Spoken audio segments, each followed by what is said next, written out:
Pernah dengar cerita aneh yang bikin kamu mikir dua kali? Tentang hal-hal yang gak bisa dijelasin pakai logika? Ini kisah tentang Haris. Remaja 17 tahun. Biasa aja. Gak neko-neko. Tapi malam itu, hidupnya berubah. Haris keluar darah. Tapi bukan dari luka. Darah itu keluar dari bagian tubuh yang seharusnya cuma dimiliki perempuan. Bu, ini kenapa ada darah di celanaku, tapi aku gak luka? Ibunya pucat. Dokter bingung. Tapi bukan tubuh Haris yang rusak. Ada jiwa lain yang ikut tinggal di tubuhnya. Arwah seorang perempuan yang belum tuntas rasa sakitnya. Dan sejak hari itu, Haris bukan lagi remaja biasa. Setiap bulan, arwah itu menuntut sesuatu. Ini bukan cuma cerita menyeramkan, tapi tentang rasa bersalah, luka, dan kutukan yang tidak pernah selesai. Dan kamu, siap mendengar semua babaknya? Sebelum memulai kisahnya, pasang earphone-mu, biar horornya terasa lebih nyata. Kalau kamu suka cerita kayak gini, jangan lupa like, komen, subscribe, dan share ke teman-temanmu. Lorong Misteri selalu punya kisah yang siap bikin bulu kuduk merinding. Haris pikir, pagi itu akan berjalan seperti biasa. Tapi saat dia bangun dan mau ke kamar mandi, celananya basah oleh darah. Dia panik. Tangannya gemetar. Tapi tubuhnya gak terasa sakit, gak ada luka. Bu, ini kenapa darahnya dari bawah? Ibunya terdiam. Matanya membelalak. Lalu menjerit seperti orang kesurupan. Haris hanya bisa berdiri kaku. Di bawah kakinya, darah menetes satu-satu. Darah yang bukan miliknya. Sejak hari itu, Haris dikurung di kamar. Dilarang sekolah. Dilarang keluar. Tapi darah itu terus keluar. Setiap malam, di waktu yang sama. Haris mulai merasa ada yang lain dalam dirinya. Sesuatu yang bukan dirinya. Dan setiap kali dia menatap cermin, bayangannya mulai berubah. Ibunya akhirnya membawa Haris ke dokter. Dengan tatapan malu dan takut. Di ruang periksa, Haris duduk diam. Tapi, darah itu masih mengalir. Pelan, tapi konsisten. Seperti siklus. Dokter memeriksa. Ultrasound. Tes darah.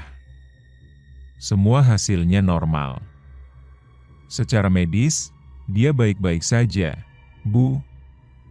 Tapi, darah itu memang nyata. Ibunya menangis.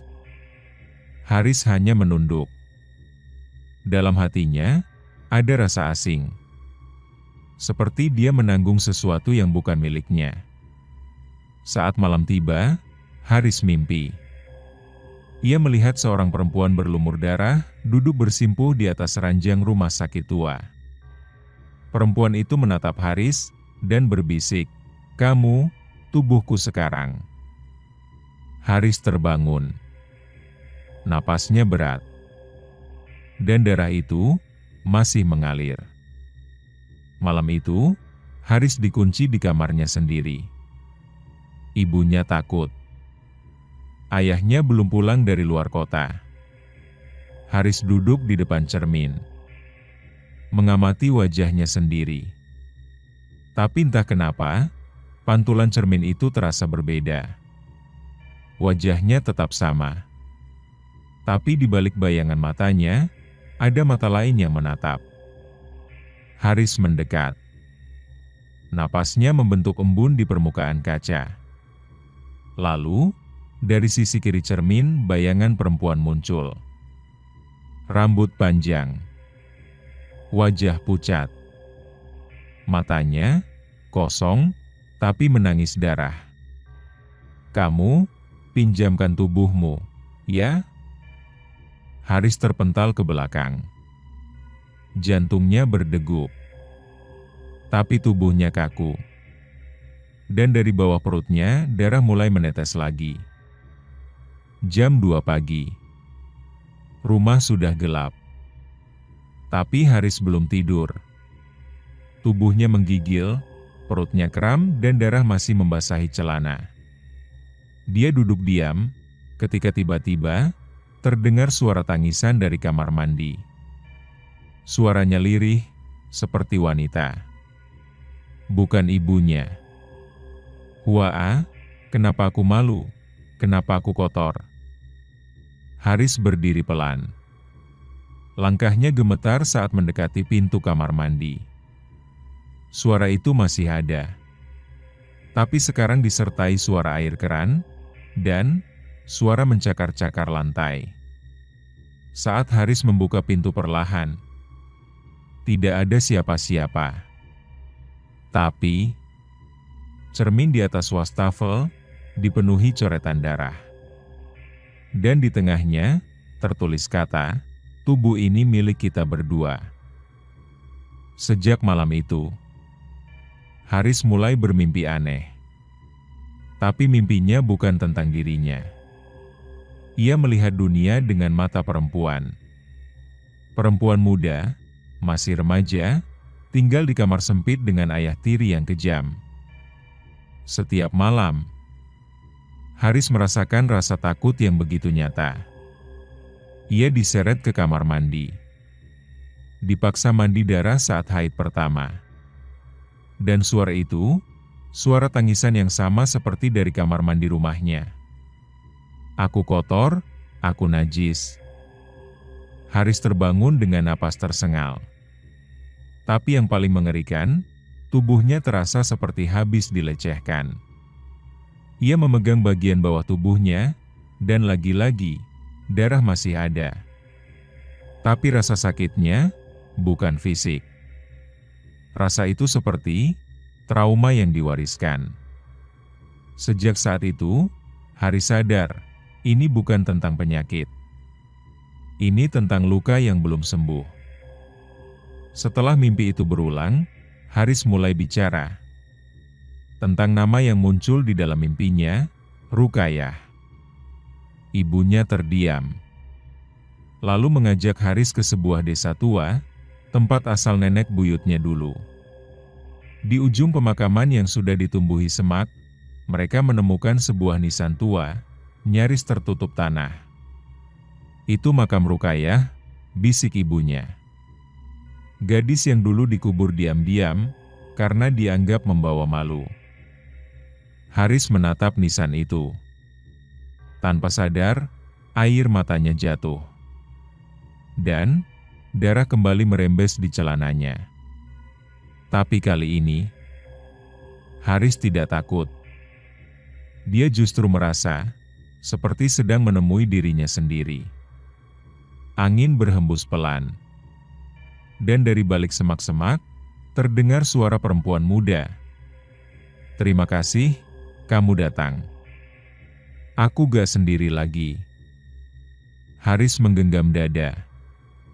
Rasanya, ada luka lama yang ikut berdenyut di dalam dirinya. Malam setelah mengunjungi makam Rukayah, Haris kembali bermimpi. Tapi kali ini, berbeda, ia melihat sosok Rukayah duduk di sebuah kamar tua. Memeluk lututnya, tubuhnya gemetar, dan di bawahnya, darah segar mengalir. "Aku gak sempat tumbuh jadi wanita," katanya pelan. "Aku gak sempat ngalamin semuanya dengan layak." Haris hanya berdiri di sana. Diam. Menyaksikan, merasakan, seolah tubuh mereka sudah menyatu. "Aku cuma ingin satu kali lagi, merasakan haid sebagai perempuan yang benar-benar hidup." Haris terbangun. Dan kali ini, tubuhnya benar-benar terasa asing. Suaranya berubah lirih. Wajahnya di cermin tampak lebih halus, lebih lembut, seperti setengah dirinya bukan lagi Haris. Arwah itu tidak hanya menumpang. Ia ingin hidup kembali. Sejak malam itu, Haris mulai berubah. Tapi anehnya, perubahan itu hanya terjadi saat bulan purnama. Setiap bulan mulai membulat sempurna, Haris akan mengurung diri di kamar. Bukan karena takut, tapi karena tubuhnya seperti dikendalikan. Tiba-tiba ia bicara dengan suara perempuan. Menangis, merengek, berteriak-teriak dengan bahasa lama yang tak dikenal. Ibunya pernah melihatnya menari pelan, seperti seorang gadis yang sedang mensucikan diri. Di pagi harinya, Haris selalu lemas. Bekas darah masih ada di spray. Tapi bukan darah luka. Bu, aku ngerasa dia hidup dalam aku. Ibunya hanya menangis. Karena malam demi malam, Haris bukan lagi Haris. Tapi perwujudan Rukayah yang ingin merampungkan sisa hidupnya. Keluarga Haris mulai panik. Mereka memanggil seorang ustaz yang dikenal bisa mengusir makhluk halus. Haris dibaringkan. Tubuhnya diikat. Tapi matanya sudah bukan matanya lagi. Ustaz itu membacakan doa dengan lantang. Ayat demi ayat menggema di ruangan. Tapi setiap kali nama Rukayah disebut, Haris menjerit seperti disayat. Jangan usir aku. Aku belum selesai. Suaranya bukan suara laki-laki, tapi tangisan perempuan yang tersiksa. Tiba-tiba lampu padam. Bau anyir darah memenuhi ruangan. Dan di tengah gelap, terdengar suara kecil, kalian semua harus tahu rasanya, jadi aku. Saat lampu kembali menyala, Haris pingsan. Tapi ustaz itu keluar dari rumah dengan langkah gemetar dan menolak kembali selamanya. Setelah kejadian itu, Haris tak pernah sama lagi. Ia jarang bicara, sering menyendiri. Tapi setiap malam purnama, ia tetap mengalami haid, seperti tubuhnya sudah menjadi milik dua jiwa. Sampai suatu malam, Haris duduk di depan cermin. Ia menyalakan lilin, memandangi pantulan dirinya. Dan berkata lirih, Rukayah, aku tahu kau cuma ingin didengar.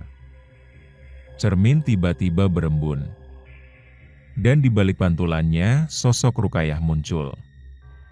Duduk tenang. Senyum samar. Terima kasih, sekarang aku bisa pergi.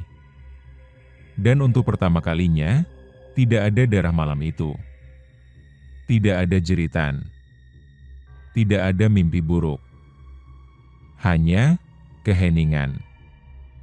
Haris menangis.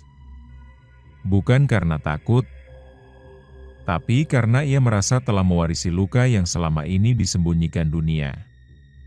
Dan dari pengalaman itu, Haris tahu beberapa rasa sakit tidak butuh diusir, tapi cukup didengar dan diterima. Pesan moralnya adalah, kadang tubuh kita menyimpan luka yang bukan milik kita.